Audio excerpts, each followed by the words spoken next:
Hello everyone. Today's story is the third part. It's called The Slave Boy Joseph. I hope you're enjoying the story. Let me know. Whilst Jacob was so bitterly weeping for Joseph, whom he thought dead, the boy was being taken to Egypt. The journey took many days, but at last the boy came to the chief city of Egypt and saw many sights that were new and strange to him. He was used to living in tents with widespread plains and valleys around him. But now he saw great houses and more people gathered together in one place than he had ever seen in his life before. Joseph was taken to be sold in the slave market. He stood there with other boys and girls, waiting for someone to buy him. He looked a fine boy, for he was strong and handsome, and his eyes were keen and fearless. Potiphar, a rich Egyptian and an officer of Pharaoh, the king of Egypt, saw the boy and stopped and looked at him. He needed a slave for himself, and he liked the look of Joseph. He bought him and took him back to his house with him. Potiphar lived in a lovely house with magnificent gardens and farms that supplied much of the food that was needed.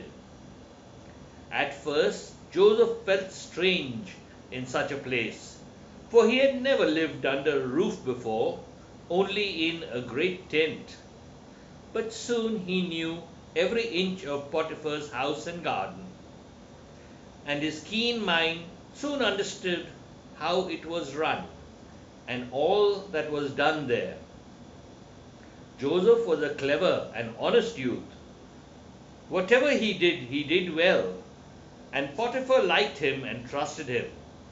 He soon found that the slave boy was far wiser and cleverer than any of his servants, and what was more, could always be trusted in even the smallest thing.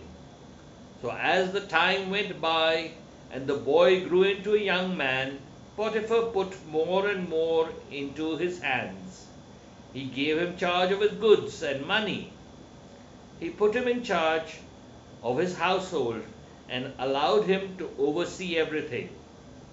Before many years had passed, Joseph was the head of the house under Potiphar, and when his master was away, the young man saw to everything, buying and selling, guarding his master's money and goods as if they were his own. Potiphar used to boast of his clever slave. I know nothing of what goes on in my household. I see what is put before me to eat and drink.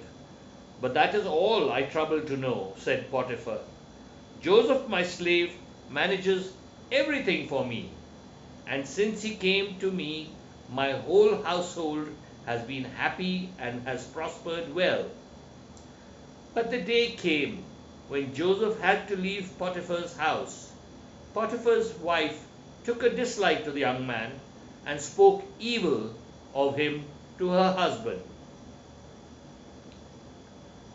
Potiphar believed her, and in disgust at what he thought was the young man's deceit, he had him thrown into prison. But even in prison, the young man's clever brain and complete honesty served him well. The guards saw that he was a good and pleasant youth, and they stopped beating him and took off his chains. They spoke well of him to the governor of the prison and said that Joseph was clever and much to be trusted.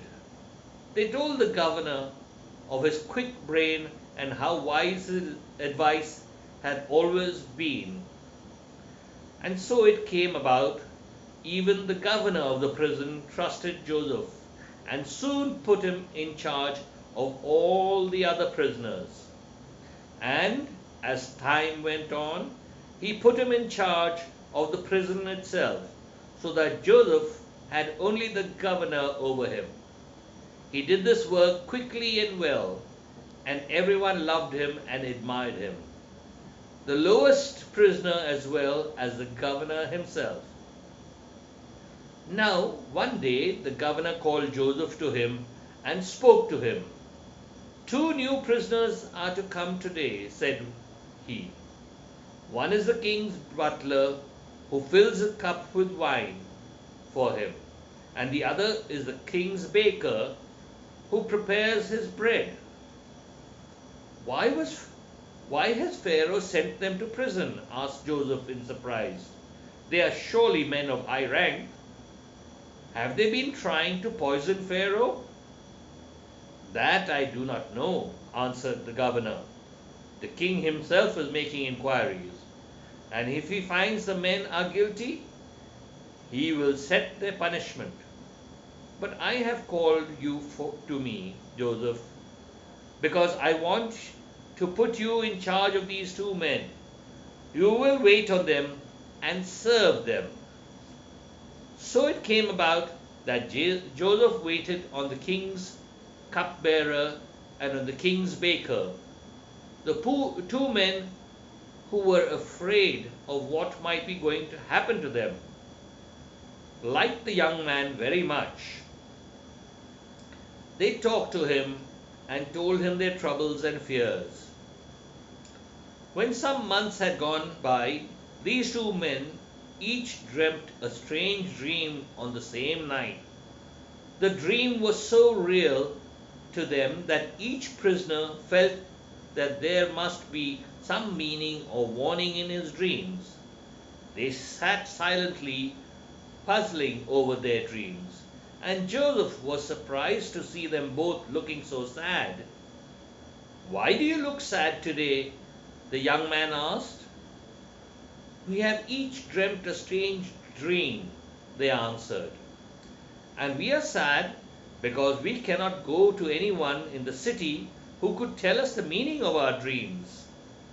In those days, the Egyptians thought that dreams had a meaning, and there were men who, for a sum of money, would tell them the meaning. The butler and the baker would dearly have loved to go to someone who would explain the dreams to them. Joseph remembered the strange dreams he himself had had as a boy. "I too have dreamt dreams," he said. "Tell me your dreams, I pray you." So the butler told him his dream first. "In my dream," he said, "behold, a great vine was before me. It had 3 branches, and even as I watched, it budded and broke into blossom. The blossoms became ripe grapes. Then I saw that I had the Pharaoh's cup in my hand, and I took the grapes and pressed the juice into the cups of my master. I gave the cups into Pharaoh's hand that he might drink." Joseph listened closely to the dream. He stood lost in thought, trying to find the meaning. Then he spoke to the butler. "I know the meaning of your dream. The 3 branches of the vine are 3 days, and in 3 days shall Pharaoh send for you and pardon you, and you shall give him his cup of wine as you always did."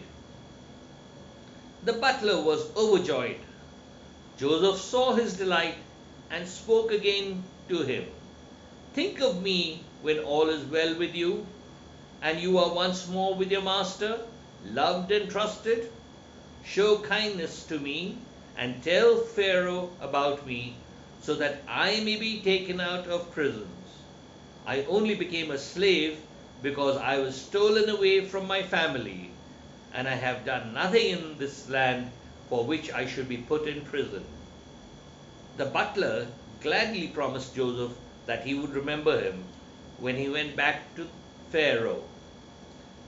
Then the baker begged the young man to explain his dream also. "Tell me your dream," said Joseph. "This was my dream," he said. "Behold, I was walking among and on my head I carried 3 white baskets. In the topmost basket there were all kinds of cakes for the king. As I walked along, the birds flew down and ate the cakes from the basket. What is the meaning of my dream? Joseph did not want to tell the baker the meaning of his dream. He knew at once what it was. But the man begged him to explain it, and at last Joseph told him. Alas, he said, the 3 baskets in your dream are 3 days. In 3 days will Pharaoh send for you to punish you. You will be hanged, and the birds of the air will fly around your head. The baker was frightened to hear this. The 3 days went slowly by, and on the 3rd day it was even as Joseph said. Pharaoh's birthday came on the 3rd day, and the king gave a great feast to his servants. He found out that his butler was not the rogue he feared him to be. So he pardoned him and sent for him to hold his cup of wine once more. The man left the prison rejoicing and gave the king his wine as he had always used to do. But the baker was guilty of wrongdoing and he was hanged. Joseph hoped that the butler would remember him and speak of him to Pharaoh, but the man forgot about him, and so Joseph still remained in prison, trusted and liked, but unable to get his freedom. Well, that's today's story. Tomorrow, join me for another one. We'll carry on the 4th part tomorrow. That's going to be called The King's Strange Dreams. Bye bye and have a good night.